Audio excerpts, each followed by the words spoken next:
Dando sequência aí à nossa série de aulas, videoaulas aí de geologia, pessoal. A gente vai falar um pouquinho hoje então sobre talude, ok? O que seria um talude? Eu já cheguei a comentar isso para vocês em sala de aula, mas eu vou relembrar aqui e complementar as nossas informações, tá bom? Então, o que seria um talude, pessoal? É qualquer superfície inclinada em relação horizontal, que delimita uma massa de solo, rocha ou outro material, tá bom? Pode ser minério, lixo, tal. Podem ser naturais, que a gente chama de encosta, então normalmente aí o termo encosta é quando é um talude natural, ou simplesmente construído pelo homem. Então, se eu for criar uma rodovia, por exemplo, eu posso criar uma estrada aqui, dependendo, tem uma encosta, o talude está natural. Ou eu fiz uma terraplanagem e deixei lá um talude, tá? Quando a gente tem um taludamento, a gente chama de bermas, ok? Quando a gente tem para diminuir a inclinação do talude, eu vou fazendo tipo um degrau, vai fazendo algum degrau aqui, outro aqui, e a gente, nessa parte horizontal, seria as bermas, que a gente chama, e a gente iria ter a gente ia suavizar, tá, a inclinação do meu talude, só que isso aí depende muito de se eu tenho área para poder fazer essa redução de inclinação através desse taludamento, tá bom? Então, o talude esse é o conceito de talude, tá? Aqui está o exemplo da crista do pé do meu talude e o ângulo de inclinação. Então, a norma, ela vai definir, de acordo com o tipo de solo, eu vou ter uma inclinação, tá? Cada solo ele suporta um tipo de inclinação para não ocorrer escorregamentos, tá bom? Então, por isso que é importante o estudo do solo, para poder verificar qual que é a inclinação de um talude, por exemplo, na hora que eu vou fazer uma estrada ou uma rodovia, tá? Aí eu tenho a questão da inclinação, tá? Do professor Maragon, que são cortes, qual que seriam as condições da pior estabilidade, tá? Então, quando eu tenho 1 para 1, um ângulo de 45 graus, eu tenho 3 para 2, o 3 para 1, que já dá uma inclinação mais considerável. Então, seriam as condições de pior estabilidade, tá bom? Para a questão de corte e para aterro. Lembrando que o aterro, a inclinação, ela sempre tem que ser menor, ok, pessoal? Porque quando eu estou mexendo com cortes, o meu terreno ele já estava estabilizado e eu fiz um corte nele, então eu mantive o solo da forma original.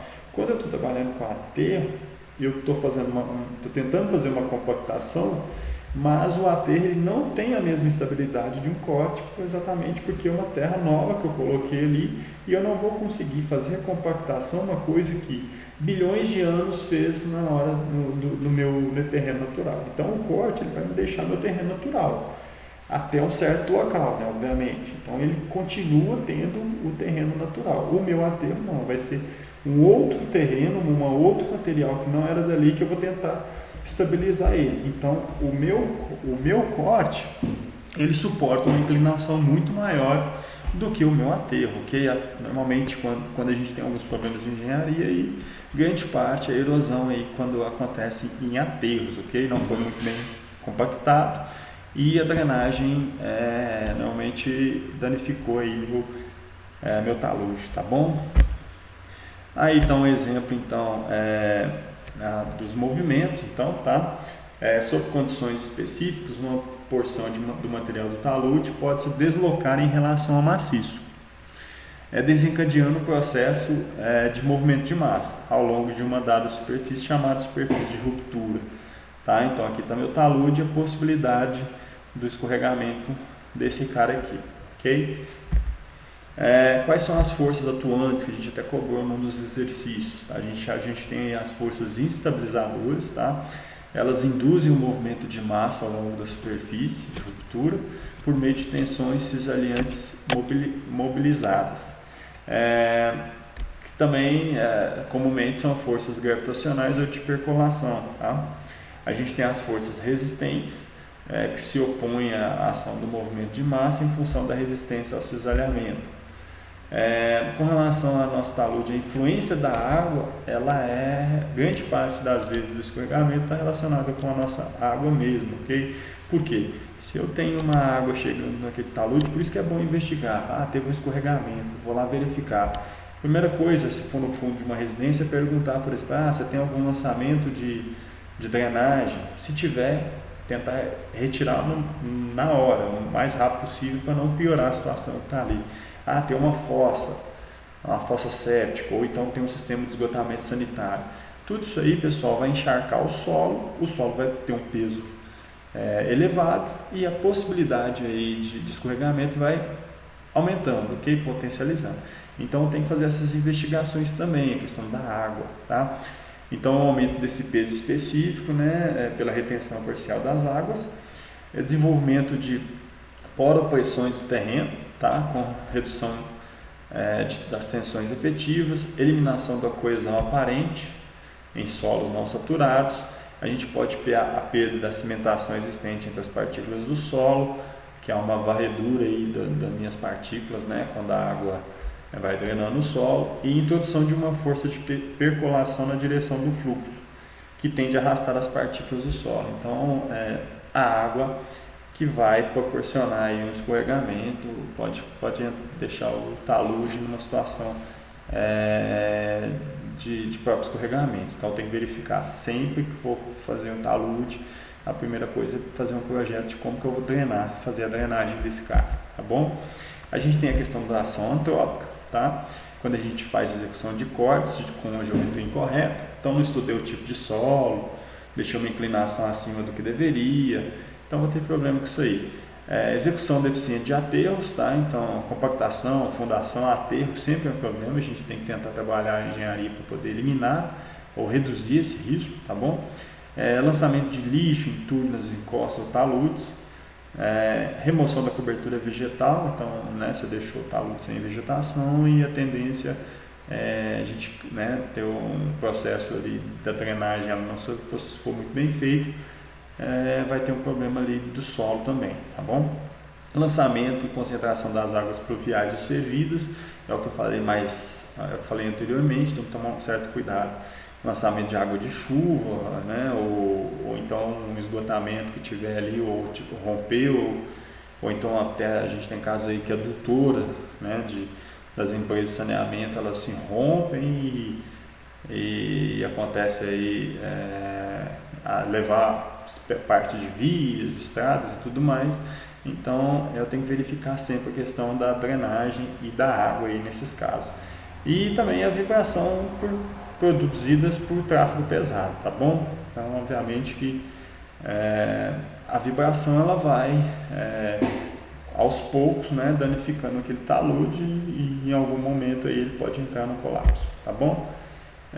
O que a nossa Associação Brasileira de Geologia aí, ela define que a execução de cortes dos maciços pode condicionar movimentos de massa ou especificamente escorregamentos de taludes, tá? O termo técnico aí que a gente utiliza é escorregamento de talude, desde que as tensões cisaliantes ultrapassem a resistência ao cisalhamento dos materiais ao longo de determinadas superfícies de ruptura, ok? Então isso aí é o termo, tá? E a gente vai ter os tipos de movimentos de massa apresentados a seguir, segue a classificação adotada por Carvalho. Então é aquilo que até cheguei a solicitar no exercício do Moodle, que são os mais importantes.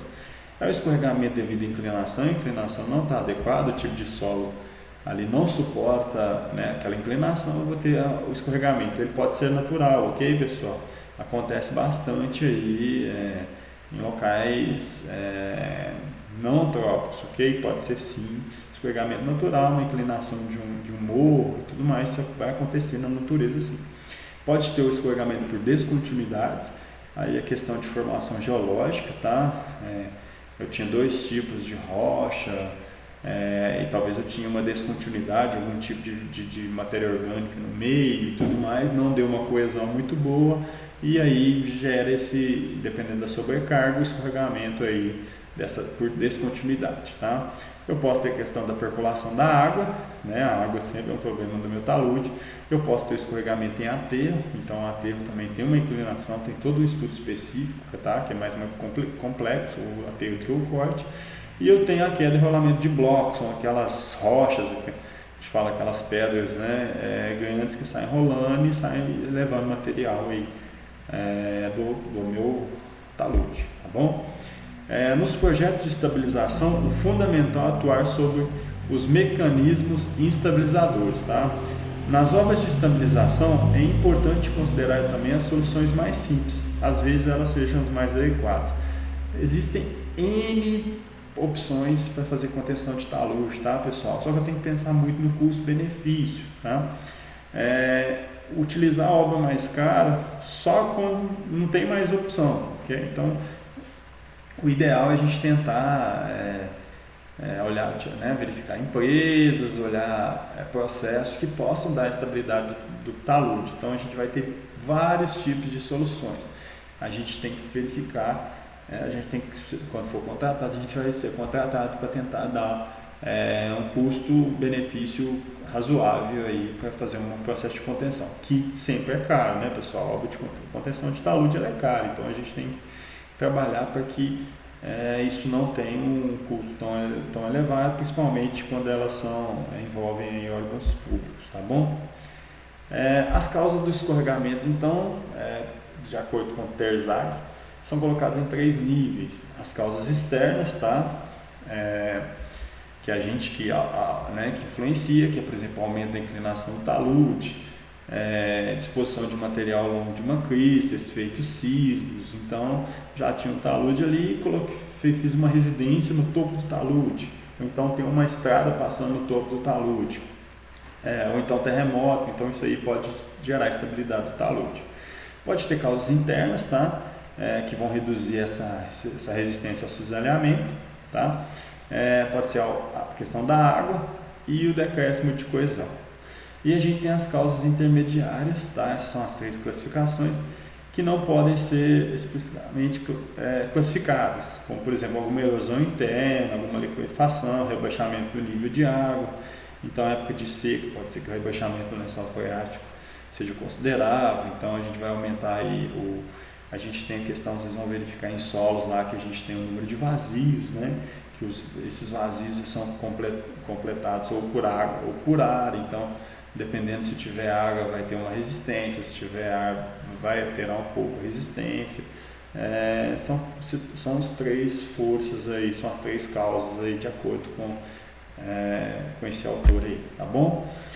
Os tipos de erosão que a gente tem então, pessoal, quando a gente fala em fluvial, tá? Então está relacionado a rios, tá? Isso acontece bastante. A pluvial é a questão da drenagem, então choveu, a água tem um caminho para percorrer e vai gerar essa vossoroca, tá? Isso que a gente chama de vossoroca. Ravina seria uma mini vossoroca, tá bom? A gente tem a eólica, então a questão, né, da montanha, dessa areia aí sendo, né, mudado, né? Isso que é o que a gente conhece. Essa eólica, essa erosão a gente vê bastante ali em Natal, na região do Rio Grande do Norte. A gente tem a marinha, então realmente por causa, né, da água do mar ela vai gerando essa erosão. A gente tem a glacial relacionada lá aos polos e a gente tem mais comum aí a tal da gravitacional, onde nas nossas cidades acontecem bastante a questão da gravidade mesmo. O peso do solo fica maior ali, a gente tem algum tipo de falha e há o escorregamento. Então são essas classes aí, tá bom? Quais são as principais causas de desastre em obras aí, segundo Brunner, tá? Ruptura das fundações, 40%, vertedouro insuficiente, 23%, construção precária, 12%, tá? Então essas são as 3 principais causas. Rochas e solos não se comportam como materiais ideais, então a gente precisa tratar ele de forma diferenciada, tá? Por isso a gente tem que estudar, investigar o nosso solo, tá? Para que a gente tem que investigar então? A gente precisa de projetos seguros e econômicos que pressupõem necessariamente o reconhecimento das condições do subsolo. Eu preciso de investigações geotécnicas executadas para avaliar as condições do solo que afetam a segurança, custo, projeto e execução da estrutura. Reconhecimento dos solos envolvidos para sua identificação, avaliação, estado e amostragem. Então, pessoal, vou fazer uma obra considerável, vou precisar realmente ter minhas investigações preliminares, seriam topografia, relevo, né? E as investigações geológico-geotécnicas, saber onde é que está o nível de água, né, do lençol freático, e verificar qual tipo de solo, onde é que está a rocha, onde é que o meu solo está mais firme, né? onde que onde é que está a minha rocha, para poder criar uma estrutura que suporte ali a minha obra, tá bom? Quais informações aí que devem ser obtidas então? Condicionantes geológicos, estratigrafia, as camadas, espessura, orientação. A orientação ela é fundamental na geologia, porque dependendo do tipo de orientação que eu vou verificar realmente se há um risco ou não, tá? A orientação da formação da minha rocha, tá? A gente tem os tipos de materiais geológicos, verificar se tem sedimentos, solos e rochas. A gente pode verificar nesses tipos de materiais geológicos, verificar que tem muita terra que talvez veio de um aterro, que não era daquele lote, tá? Através de uma abertura de uma via que foi, né, que é um sedimento. Então a gente pode simplesmente chegar num lote e verificar, esse solo é tal tipo, mas dependendo, pessoal, aquele solo era o solo que foi feito da rodovia, sobrou que ele foi lançado ali naquele lote, dependendo, é uma capa que não retrata a qualidade do meu solo, do meu terreno, tá bom? Por isso que eu preciso investigar isso melhor.